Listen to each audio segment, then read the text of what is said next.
ఆగండి ఆగండి, ఏంటిదని చూస్తున్నారా? రోజు బిర్యానీలు ఏం తింటామని ఈ రోజు అయితే మిర్చి మిక్చర్ ట్రై చేద్దామని బజ్జీ మిక్చర్ షాప్ దగ్గరికి అయితే వచ్చేసాం. వీళ్ళ దగ్గర చాలా వెరైటీస్ అయితే ఉన్నాయి. అరటికాయ mixture, bajji mixture, tomato mixture, అలాగే స్పైసీ లవర్స్ కోసం మిర్చి మిక్చర్ కూడా ఉంది. అంటే మనమే అనుకోండి, అందుకే ఒక మిర్చి మిక్చరు అలాగే టమాటో మిక్చరు చెప్పేశాము. అన్న అయితే అందులో కావాల్సిన ఐటమ్స్ 1 by 1 అయితే వేస్తున్నాడు. మనం ఏదో కుకింగ్ నేర్చుకున్నట్టు అతను చేసేదంతా వీడియో తీసేస్తున్నాము. వీళ్ళ షాప్ వచ్చేసి మాదాపూర్ అయ్యప్ప సొసైటీ 100 feet రోడ్లో అయితే ఉంటుంది.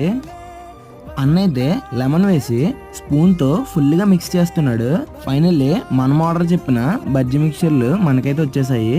తను మా ఫ్రెండ్ శేఖర్ టొమాటో మిక్చర్ అయితే టేస్ట్ చేస్తున్నాడు. నేనైతే మిర్చి మిక్చర్ ట్రై చేశాను, నాకైతే నచ్చింది. వంకాయ మిక్చర్ ఎలా ఉందంటే బాగుందన్నాడు. మన ఛానల్ని కొత్తగా చూసే వాళ్ళు ఉంటే సబ్స్క్రైబ్ చేసుకోండి, అలాగే వీడియోని మీ ఫ్రెండ్స్తో షేర్ చేయండి.